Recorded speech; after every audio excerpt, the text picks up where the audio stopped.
क्या NCERT enough होगा?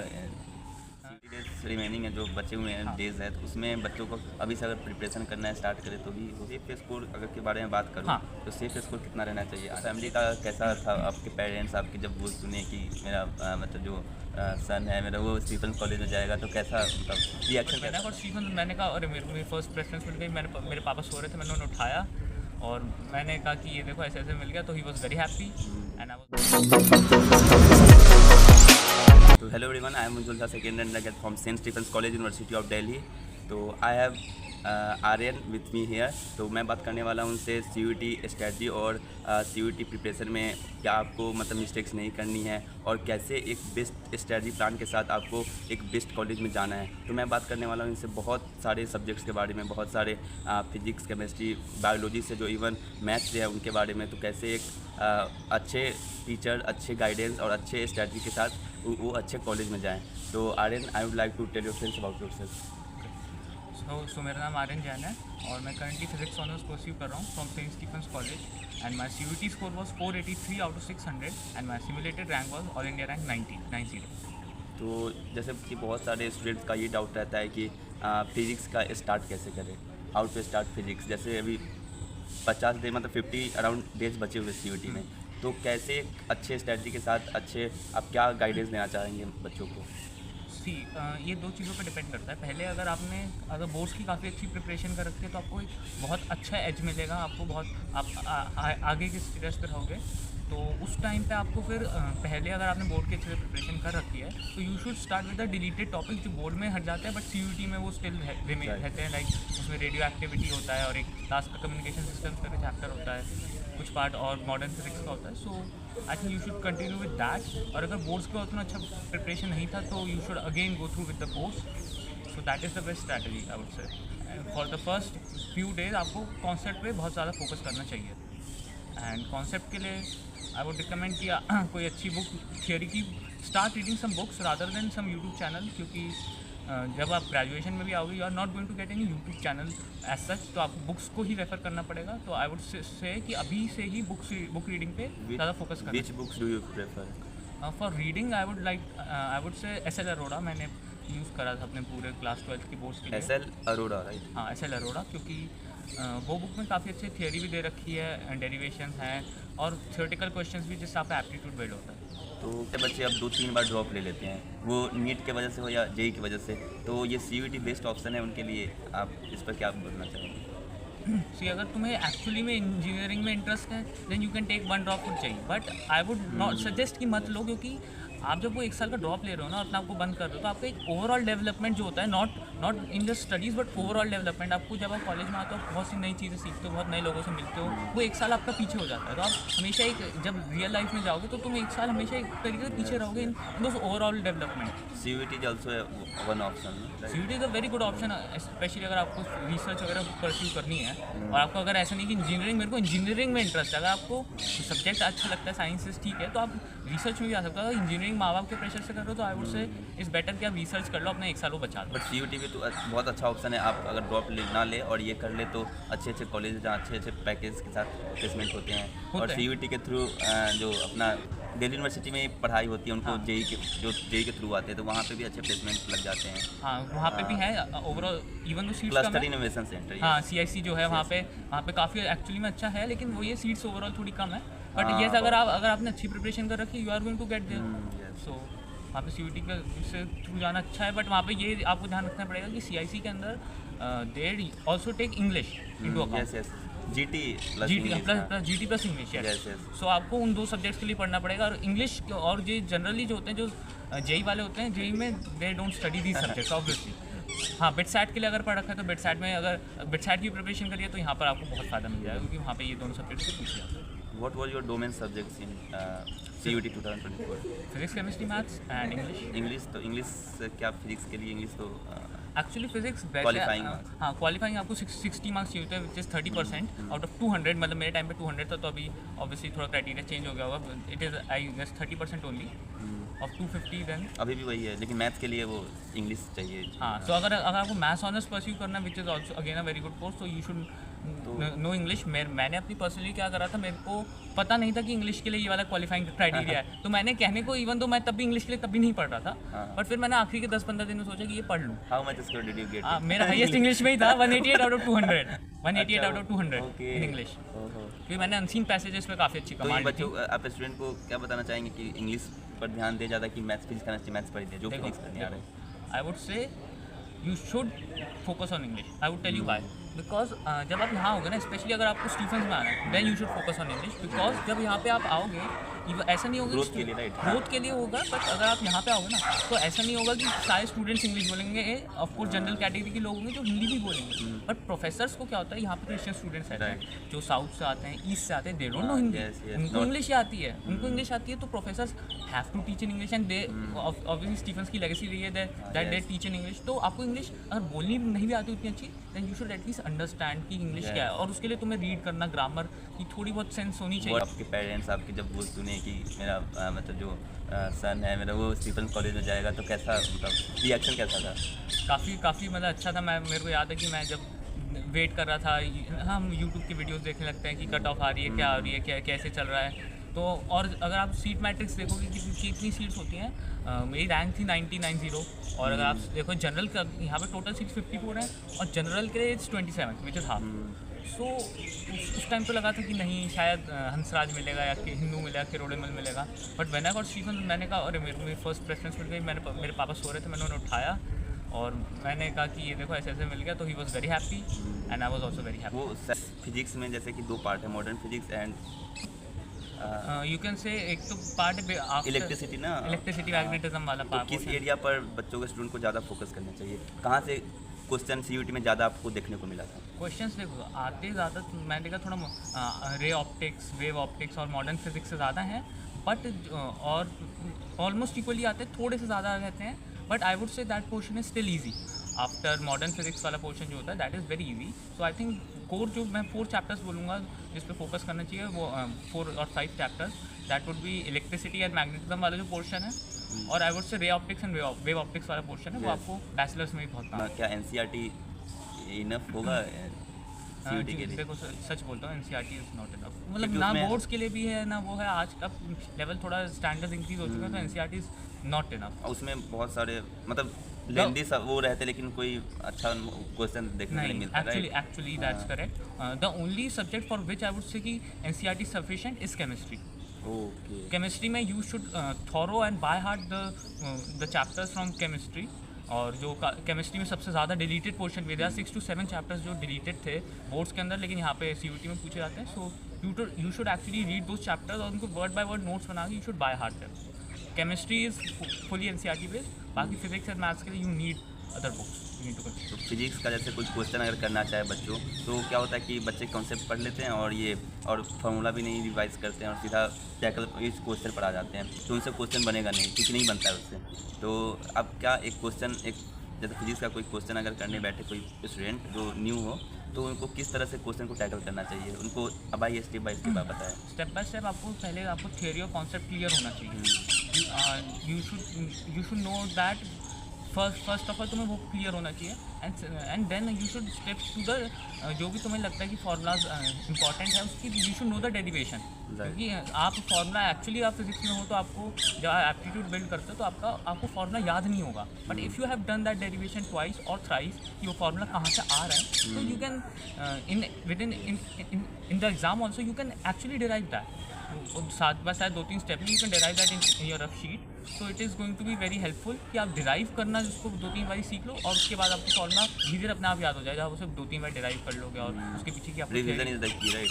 Revision तो आपको करनी पड़ेगी, वो आपको आखिरी दिन तक आई वुड से करनी पड़ेगी। मैं केमिस्ट्री से मैंने स्टार्ट करा था, एंड उसके पोर्शंस को पहले मैंने अच्छे से पढ़ा, रीड आउट करा, उसके अच्छे से नोट्स बनाए, and then I start doing physics, and then I started doing with mathematics. Mathematics में पोर्शन रिलेटिवली कम रहता है जो न्यू होता है, और बोर्ड की प्रिपरेशन अच्छी करना इज़ वेरी इंपॉर्टेंट। एंड फिर मैंने धीरे धीरे चैप्टर वाइज क्वेश्चंस लगाए, and then I move to mock test. एक चैप्टर्स में कितने क्वेश्चन इनफ होता है? आपको डिपेंड करता है चैप्टर टू चैप्टर। काफ़ी चैप्टर्स बहुत लेंदी होते हैं। लेट्स से अगर मैं मॉडर्न फिजिक्स वाला पोर्शन बोलूँ, उसमें बहुत सेट फार्मूलाज ही हैं जो आपको बहुत सिंपल पड़ेगा, और it is very scoring. So उसमें आपको you are not going to do a lot of questions. But for like say electricity and magnetism वाला पोर्शन है, ray optics and wave optics, उसमें से बहुत सारे क्वेश्चंस आते भी हैं, और उसमें बहुत सारे क्वेश्चंस आपको प्रैक्टिस करने पड़ेंगे, तभी आपको धीरे धीरे क्लैरिटी होगी। एकदम पढ़ते ही आपको बुक से क्लैरिटी नहीं होगी, you get clarity after doing the questions. तो वो सिमुलेटेड जो रैंक होते हैं वो 90, जैसे आपका था 90 प्लस, तो उससे क्या होता है, सभी बच्चे अब थोड़ी ना वो फिजिक्स में ही आएंगे, हाँ, क्योंकि बच्चे अब exactly. दूसरे यूनिवर्सिटी में जाएंगे, दूसरे कॉलेज में जाएंगे। Exactly. तो वही वो अगर बच्चे को आप क्या बताना चाहोगे उसके बारे में, मतलब रैंक के बारे में? रैंक देखो इंपॉर्टेंट है खुद को जज करने के लिए, बट इट इज़ नॉट तो उसको फाइनल कंक्लूजन मत मान लेना। थोड़ा अपने मार्क्स को लेके थोड़ा वो सीरियस रहना, उसको फाइनल कंक्लूजन मत मान लेना, क्योंकि काफ़ी लोग तो ऐसे भी होते हैं जो सीयूटी को एज अ बैकअप देते हैं जेई का, कि जेई अगर नहीं हुआ तो बाई चांस तो सीयूटी का दे दिया। Yes. वो लोग स्कोर कर लेते हैं, तो उनकी भी रैंक ऑब्वियसली थोड़ी हाई हो जाती है जब आप जेई की प्रिपरेशन करते हो। तो आपका क्या जेई का प्लान नहीं है, कब बदलेगा? मतलब मेरे को बदला? जेई का एक्चुअली कभी था ही नहीं। मैं देखता था सब लोग बहुत ज़्यादा रैट रेस में जा रहे थे, वो इंजीनियरिंग, बहुत लोगों का दिमाग भी बहुत मैंने देखा डिस्ट्रॉय हो रहा था। मैंने कहा मुझे इन चीज़ों में नहीं जाना है, engineering colleges are not meant for me. So मेरे लिए था it is I want to go into research. What were your domain subjects in CUT 2024? Physics, chemistry, maths and English. English, तो इंग्लिश क्या फिजिक्स के लिए English तो actually physics Qualifying marks. हाँ, qualifying आपको 60 मार्क्स चाहिए होते हैं, विच इज़ 30% आउट ऑफ 200। मतलब मेरे टाइम पे 200 था, तो अभी ऑब्वियसली थोड़ा क्राइटेरिया चेंज हो गया होगा। It is I guess 30% only of 250 then. अभी भी वही है, लेकिन मैथ्स के लिए वो इंग्लिश चाहिए। हाँ, सो अगर आपको मैथ्स ऑनर्स परस्यू करना, which is also again a very good course, तो यू शुड नो इंग्लिश। मैंने अपनी पर्सनली क्या करा था, मेरे को पता नहीं था कि इंग्लिश के लिए ये वाला क्वालिफाइंग क्राइटेरिया है, तो मैंने कहने को इवन तो मैं तब भी इंग्लिश के लिए तब भी नहीं पढ़ रहा था, बट फिर मैंने आखिरी के 10-15 दिन में सोचा कि ये पढ़ लूँ। How much score did you get? मेरा हाईएस्ट इंग्लिश में ही था 188 out of 200, 188 out of 200 Okay. In English, ओहो। क्योंकि मैंने अनसीन पैसेजेस पे काफ़ी अच्छी तो ये कमांड की। बच्चों आप स्टूडेंट को क्या बताना चाहेंगे कि इंग्लिश पर ध्यान दे ज़्यादा कि मैथ्स फिजिक्स करना चाहिए, मैथ्स पढ़ दे जो फिजिक्स करने आ रहे हैं? I would say you should focus on English. I would tell you why, because जब आप यहाँ होगे ना, स्पेशली अगर आपको स्टीफन्स में आना है, then you should focus on English. Because जब यहाँ पे आप आओगे, ऐसा नहीं होगा Growth के लिए, right? ग्रोथ के लिए होगा, बट अगर आप यहाँ पे आओगे ना, तो ऐसा नहीं होगा कि सारे स्टूडेंट्स इंग्लिश बोलेंगे।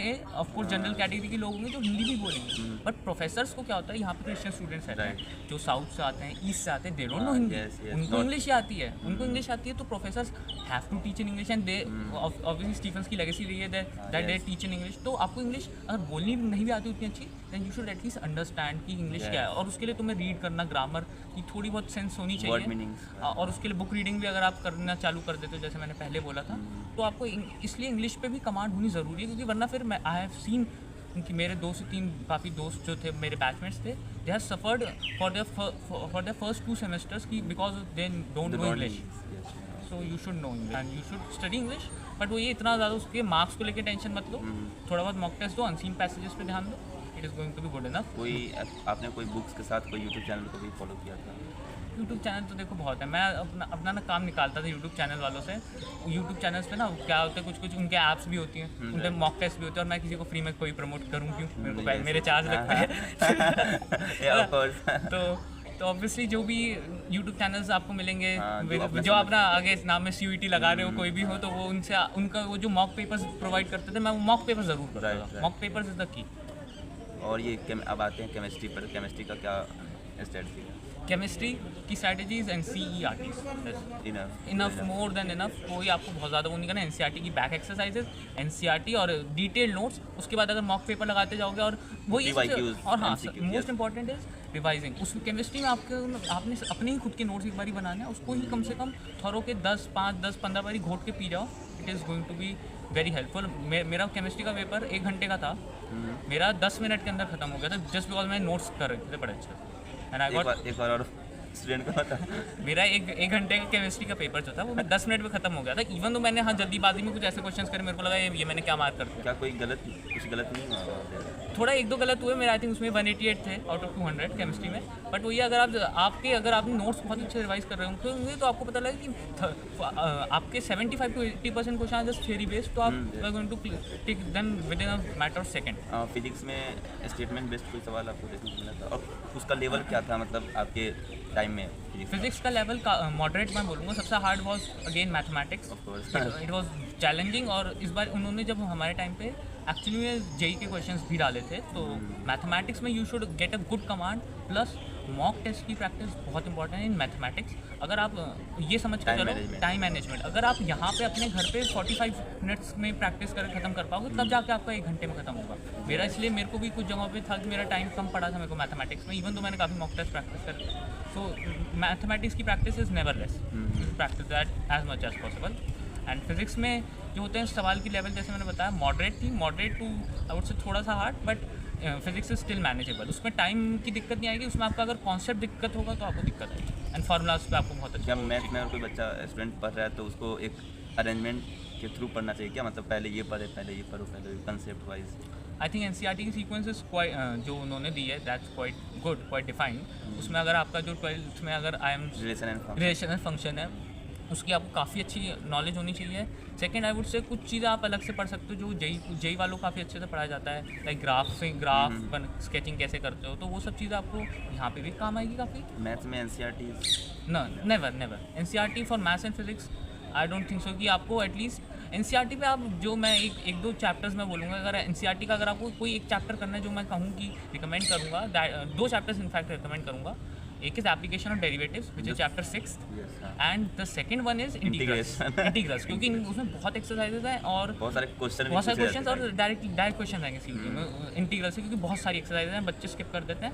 सो इट्स बेटर कि आप वो वाले बिल्कुल अच्छे से करो, इंटीग्रल्स की एक्सरसाइज। मैथ्स में कौन सा मतलब एरिया पर ज़्यादा फोकस करना चाहिए? Integration, calculus and matrix and determinants. पूरे तो कैलकुलस ही है। It's 50% calculus. बोर्ड्स के लिए भी I would recommend the same, and so for CUET, and then matrix and determinants, वो इजी स्कोरिंग भी है, एंड इट इज़ वो बहुत इंपॉर्टेंट भी पड़ेगा तुम्हें आगे यहाँ पे आओगे तो लीनियर अलजेब्रा पढ़ने को मिलेगा। इट इज़ कभी ऐसा आपके मतलब आप प्रिपरेशन टाइम ऐसा मोमेंट आया कि अपने आप ऊपर सेल्फ डाउट, अपने मतलब ऐसा लगता था कभी कि कैसे होगा, क्यों होगा, कि बहुत सारे बच्चे स्ट्रेस लेते रहते हैं इसके बारे में?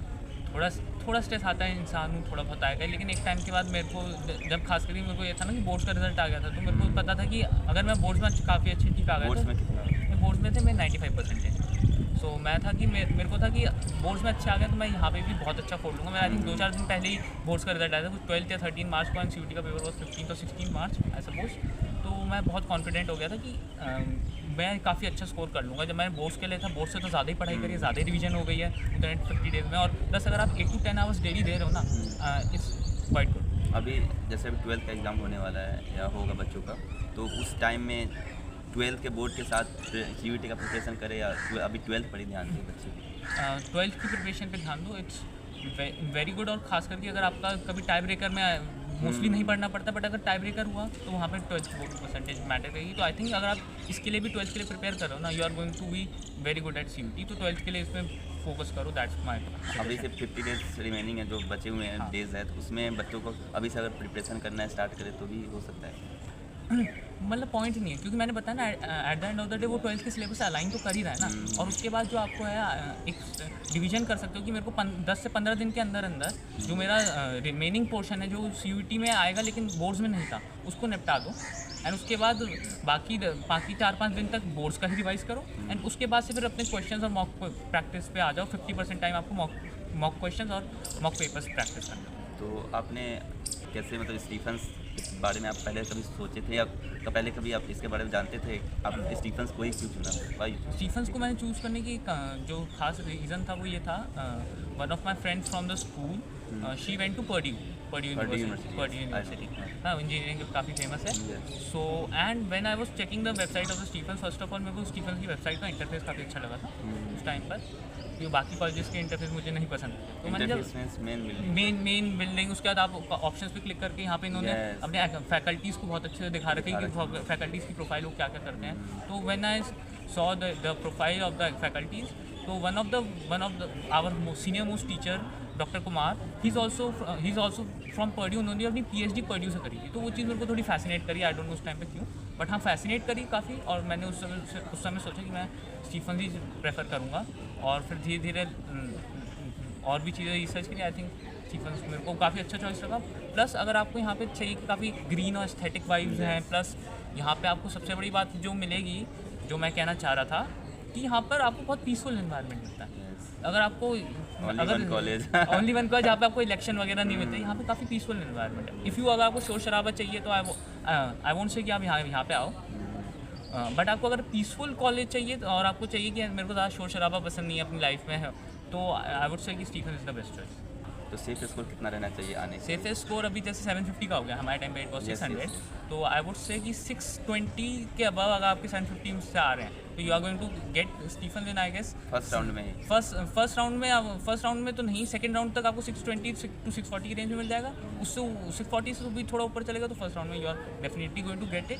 प्लस इट डिपेंड्स कि उस टाइम कौन सा कितना लेवल बना दिया पेपर का। अगर मैथमेटिक्स का पेपर वही है, थोड़ा सा भी आपने इधर उधर वेरी कर दिया, so it is going to be a lot challenging और उस हिसाब से कट ऑफ सभी की डाउन जाएगी। राइट। और ऐसे ही केमिस्ट्री का क्या? Chemistry is very easy. Chemistry पे तो मैं कहता हूँ 200 में से 200 आने चाहिए। मेरे को खुद रिग्रेट है मेरे 200 क्यों नहीं आए थे, मैं थोड़ी जल्दीबाजी करती, ज़्यादा ही जल्दीबाजी करती in fact. But chemistry is like very scoring, उसमें आपको बस एनसीईआरटी करनी है एंड इट्स 200 और 200 बस। मतलब आपके टाइम में कितना कट ऑफ क्या था? जैसे 600 का पेपर था उसमें। हाँ, तो मेरे टाइम पे देखो मैं बता दूँ एग्जैक्ट, मेरे को नंबर याद है। For first round it was 478 out of 600 which is approximately 80%। 479 out of 600, right? 478 479। और जो सेकेंड राउंड का कट ऑफ गया था दैट वाज 446 आउट ऑफ 800। तो उस टाइम वही मैंने बोला कि उस टाइम मैथमेटिक्स का पेपर सभी को चैलेंजिंग लगा था, नॉट जस्ट मी। उससे पहले जिन्होंने इंटरव्यू दिया होगा उन्हें भी मैथमेटिक्स का पेपर ही चैलेंजिंग लगा था। सो मैथमेटिक्स वॉज चैलेंजिंग, तो इस वजह से थोड़ा लो कट ऑफ गया था। But still I think you should be, अगर आपको फर्स्ट राउंड में चाहिए your CUET score should be above 85%, I would से 85% के आसपास। और सेकेंड राउंड में चाहिए तो 80% के आसपास आपका स्कोर होना चाहिए, तब आपको सेकेंड राउंड तक मिल जाएगा। सीट्स कितने मतलब आपके क्लास में? मैंने मेंशन करा था जैसे कि 54 सीट्स रहती हैं, बट जनरल कैटेगरी से आपको मोस्टली, अगर जनरल कैटेगरी से हो तो आपको 27 सीट्स मिलेंगी यहाँ पे। 27 बट और उसमें लेकिन हाँ जो फ़ायदा मिलता है कि आपका अगर आप नॉन क्रिश्चियन कैटेगरी से हो, जनरल कैटेगरी से हो, तो आपको इंटरव्यू नहीं होगा। वहाँ क्रिश्चियन स्टूडेंट्स का इंटरव्यू भी होता है कि अगर आप क्रिश्चियन नहीं हो, आप जनरल कैटेगरी से, तो आपको सिर्फ पढ़ाई करनी है, और अगर आप नहीं क्रिश्चियन कैटेगरी से हो तो आपको इंटरव्यू के लिए प्रिपेयर करना पड़ेगा। तो उसका I think 85% CUET marks plus 15% interview, right? उसमें देखा, बट उस पर मत जाओ। क्रिश्चियन क्या हो तभी कम थोड़ा में पढ़ाई भी हो जाता है, बहुत कम में भी हो जाता है, तो इंटरव्यू पे तो तब थोड़ा ज़्यादा ध्यान दे सकते हो। क्रिश्चियन स्टूडेंट, नॉन क्रिश्चियन के लिए तुम्हें पढ़ाई तुम्हारी बचेगी। इंटरव्यू में भी बहुत सिंपल ही क्वेश्चन पूछे जाते हाँ, हैं। काफ़ी बहुत से, सिंपल। हाँ, क्योंकि उनके रिलीजियस टेक्स्ट पे पूछा जाता है। जाता है। तो और अब लास्ट में क्या बच्चों को क्या लास्ट में एक जो बहुत बड़ा मोटिवेशन टिप्स क्या देना चाहोगे? क्यों आना चाहिए और हाँ। क्यों मेहनत इतना 2 महीने जो है बचे हुए हैं उसमें हाँ। कितना अपने आप को बेस्ट देना चाहिए? देखो, यहाँ पे आने की मोटिवेशन तो मैंने वैसे थोड़ी ही पहले ही मेंशन कर दी थी, पर स्टिल मैं कह रहा हूँ कि यहाँ पे एक तो आपको वैसा क्राउड मिलता है यहाँ पर कि जो सारे ही, क्योंकि काफ़ी अगर आप अच्छे स्टूडेंट्स को उठा के ले आओगे तो ऑब्वियसली आपको जो क्राउड मिलेगा that is going to be very different. Plus यहाँ पे बहुत सारे डाइवर्स फील्ड्स में आप जा सकते हो। अगर अपना जैसे फिजिक्स मेजर भी नहीं कंटिन्यू करना, you can go to other fields as well. Good friends भी मिल जाएंगे आपको, डिपेंड करता है वो तो ऑब्वियसली, वो चीज़ में मैं नहीं बोल सकता, बट आपको अच्छे लोग मिल जाएंगे। आपको स्किल्ड फ्रेंड्स बोलूँगा, आई वुड रादर से skilled friends rather than good friends. Skilled people मिलेंगे आपको यहाँ पर। प्लस यहाँ पर फिर काफ़ी अच्छा एंटरटेनमेंट भी होता है, एटलीस्ट हारमनी भी होता है। हारमनी में अब हर किसी को अपने अपने इंटरेस्ट होते हैं, तो हारमनी भी काफ़ी अच्छा एंटरटेनिंग रहता है। सो थोड़ा सा इस चीज़ में स्टीफन फेस्ट वगैरह में थोड़ा बाहर से नहीं बुलाते हैं, बट अगर आपको, मैंने जैसे बोला कि अगर आपको पीसफुल चाहिए, अपने अपने लोग चाहिए, then it is going to good. वही अच्छा लगता है। हाँ, मेरे को भी पर्सनली वही था, तो मैंने इसलिए स्टीफन को प्रेफरेंस दी। और बाकी हारमनी है, मैं उस चीज़ में अभी प्रिपरेशन का टाइम नहीं है तो मैं ज़्यादा बोलूँगा नहीं, बट हाँ प्रॉम वगैरह पे बहुत हाँ, मेरे को भी पर्सनली प्रॉम पे मेरा फेवरेट डे वॉज मेरे हिसाब से हारमनी का मेरा प्रॉम डे था। मेरी one of the good memories मेरे से प्रॉम ही था। सो आई वुड से वो चीज़ें अभी मतलब उसको एज अ डिस्ट्रैक्शन मत लो, बट वो भी चीज़ को अगर आप थोड़ा सा रखोगे तो मोटिवेशन आ जाता है अंदर ही अंदर। Because you know we are youth, 17-18 की एज में हार्मोन्स भी ब्लास्ट अप करते हैं। सो तो वी आर यूथ, तो उस पर भी थोड़ा कर सकते हो, बट उसे डिस्ट्रैक्शन ना बना के मोटिवेशन बना दो, तो that's better. Thank you so much Aryan Jain. तो बहुत धन्यवाद कि आप यहाँ पे आके बच्चों को अपने जो जूनियर्स हैं उनको आप मोटिवेट क्यों पढ़ना चाहिए, उनको इतने बड़े कॉलेज में इतने अच्छे इन्वायरमेंट में आना चाहिए। I really appreciate you. तो इस तरह के वीडियोस तो मेरे चैनल से आप जुड़े रहें और चैनल को लाइक शेयर सब्सक्राइब करें। और अगर आप इस चैनल पर नए हो तो सब्सक्राइब करो और अपने फ्रेंड्स को भी आप शेयर करो, क्योंकि उनको भी आप थोड़े बहुत हेल्प मिल सके। तो मिलते हैं नेक्स्ट वीडियो में, तब तक के लिए stay focus, stay tuned, keep studying.